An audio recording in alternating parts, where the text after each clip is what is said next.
certo? O profeta de Deus, aquele enviado por Deus, ele sempre direcionava o povo, certo? Sempre direcionava o povo para Deus, certo? Então ele sempre mostrava o caminho que o povo deveria percorrer para obedecer ao Criador, certo? Nós vemos aqui, vamos daqui, olha, obedecer, certo? Então o profeta de Deus, ele sempre mostrava ao povo, certo? Ele sempre mostrava ao povo qual caminho percorrer para obedecer ao Criador, certo? Obedecendo, meus irmãos, aí Deus falava com o profeta, certo? Queria o quê? Abençoar, certo? Abençoar quem? O povo, certo? Então, o profeta de Deus mostrava ao povo qual caminho deveria percorrer para se chegar a Deus, certo? Em obediência, certo? E essa obediência, meus irmãos, Deus falava através do profeta que Deus enviaria bênçãos para o povo, certo? Através do profeta de Deus. Por exemplo, meus irmãos, nós vemos aqui qual a diferença do profeta e do sacerdote, certo? Nós vemos aqui que tem poucas pessoas na Bíblia que eles tinham o mesmo papel. Por exemplo, Samuel. A Bíblia diz que Samuel ele era juiz, ele era profeta e ele era sacerdote, certo? Mas nós vemos aqui que todo o Antigo Testamento, meus irmãos, tinha uma diferença entre o profeta e o sacerdote. Nós vemos aqui, meus irmãos, que Deus, certo? Ele falava para o profeta, certo? E o profeta falava para o povo, certo? Então Deus falava ao profeta e o profeta falava ao povo, certo?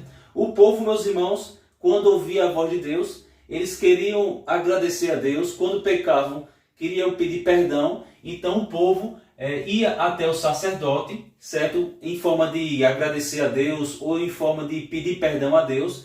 E o sacerdote apresentava o povo a Deus. Então, meus irmãos, tinha todo esse ciclo, certo? Deus falava com o profeta e o profeta falava com o povo. O povo falava com o sacerdote, certo? Para agradecer a Deus, para pedir perdão, fazer sacrifícios de gratidão, sacrifícios para pedir perdão, tal. E o sacerdote apresentava o povo a Deus. Então tinha todo esse ciclo, certo, meus irmãos? Nós vemos aqui. Meus irmãos, nós vemos aqui, certo, que o falso profeta, certo? O falso profeta, enquanto o profeta de Deus mostrava o povo, certo? Mostrava ao povo qual caminho percorrer em obediência para se chegar a Deus, o falso profeta, ele falava de vários caminhos. O falso profeta, ele falava de alianças com povos pagãos. Nós vemos aqui no caso de Acabe, quando Acabe se casou com Jezabel, certo? Era de um povo pagão e trouxe todas as suas heresias para dentro de Judá, certo? Para dentro de Israel, não é isso? Nós vemos aqui, certo? Para dentro de Israel, né? Já que Acabe era rei de Israel.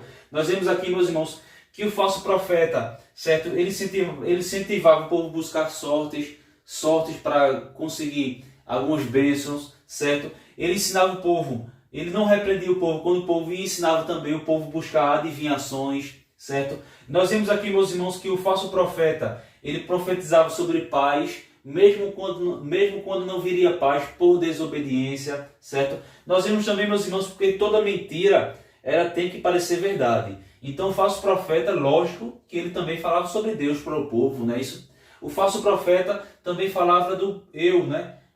Do eu, quando eu digo eu, era o próprio povo, né? Assim mesmo, né? Vivam e sejam felizes, né? Não importa estar sendo tão obediente a Deus. Nós vemos aqui, meus irmãos, que os falsos profetas, ele também falava dos deuses para as pessoas, né? De deuses pagãos, né? Isso, pagãos, vou botar aqui, olha, pagãos. Falsos deuses, né? Então o falso profeta, ele também ensinava o povo a seguir outros deuses, deuses estranhos, deuses de outras nações, deuses pagãos, certo? O falso profeta, meus irmãos, também só falava de bênçãos, certo? Para o povo. Não importa se o povo estava em obediência ou se estava em pecado, né? Se estava obedecendo a Deus ou em desobediência, não importa. O falso profeta, ele sempre iria falar sobre bênçãos. Amém, meus irmãos? E, meus irmãos, outra característica do falso profeta é que o seguinte aqui, olha, ele nunca repreendia o povo, certo? O falso profeta nunca repreendia o povo, muito menos o rei, certo? Então, o falso profeta nem repreendia o povo e muito menos o rei. Então, meus irmãos, essa é uma das características do falso profeta, certo? Por que ele faz isso? Porque o falso profeta, meus irmãos, ele procura agradar o povo. o rei, a massa. Certo? Então, meus irmãos, o falso profeta, ele procura sempre agradar o povo, o rei, a massa da sociedade, nele não importa. Enquanto que o profeta de Deus, ele procurava agradar somente a Deus, mostrando o povo que caminho percorrer. Enquanto o falso profeta mostrava vários caminhos, certo? Então é isso, meus irmãos. Vou parar por aqui e já iremos iniciar a outra parte aqui da lição. Paz do Senhor.